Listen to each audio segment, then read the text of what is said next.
Верниците од исламска вероисповед во земјава, како и во целиот свет, го слават празникот Рамазан Бајрам, кој се смета за еден од 5 столбови на исламот и празник за духовно и телесно прочистување.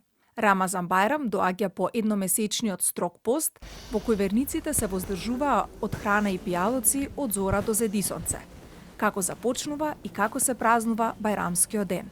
Се почнува со молитва, кај што верниците рано наутро околу 4:30, значи Бајрамскиот ден така се почнува, околу 4:30 доаѓаат во џамија за да ја обават молитвата рано наутро, па после имаме посебна бајрамска молитва. Меѓу двете молитви обично оџите си испраќаат бајрамски пораки, кои што пораки се за љубов, кои што пораки се за почит меѓусебна, пораки кои што се молба кон Господа, кои што се испраќаат, се молат на Аллах да Он им даде здравје на сите. Традицијата во Скопје е дека постариот си седи дома, он ги чека гостите, додека помладите излегуваат. Кога ќе се оди по куќи да се прави бајрам, да се честита бајрам, така текстуално преведено ние кажуваме да се прави бајрам или да се честита бајрам. И мора да има, е добро да има еден маж кој што ќе ги пречека гостите заедно со неговата домаќинка.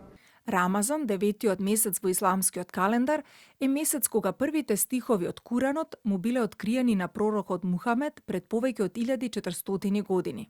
А како домакинките се подготвуваат за Рамазан Бајрам и што за нив овој голем муслимански празник представува, но и која е символиката на баклавата? Обично стануваме претежно рано, значи уште некаде пред изгри сонце, каде што почнуваме со таа бајрамска трпеза. Додека мажите се во џамија, значи жените спремаат трпезата. Од кога ќе дојдат мажите, си честитаме Бајрам, значи Бајрам честитаме од кога ќе се вратат од џамија. Честитаме Бајрам, почнуваме, значи, трпезата, иако е, значи, многу рано, некаде 7-8 наутро, нас некако еден ручек со супа, салата, главно јадење и така натаму. За време на Рамазан ние се воздржуваме од храна, дури и од вода, што е нешто основно за живот. И тоа на еден начин нас не учи на дисциплина, дека моментот што сваќаш дека ти можеш да се воздржиш од вода и од храна, ти на еден начин сваќаш дека можеш да се воздржиш и од многу други непотребни работи, дури работи што не ти се потребни, што немаш потреба во животот.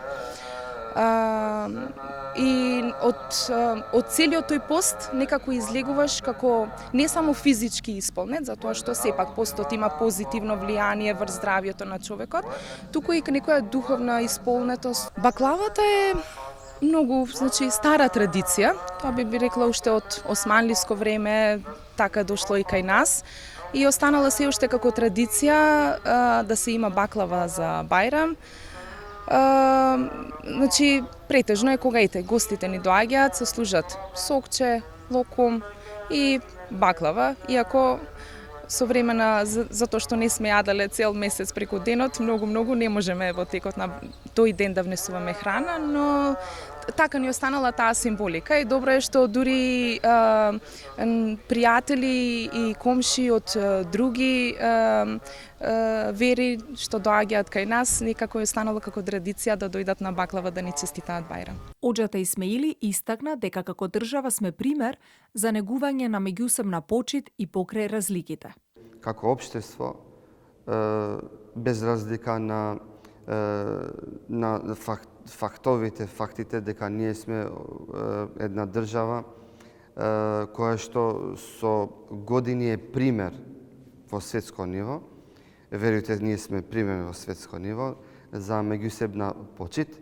Иако ние имаме различности овде, различности било тие во етничка основа или во верска основа, но тие различности се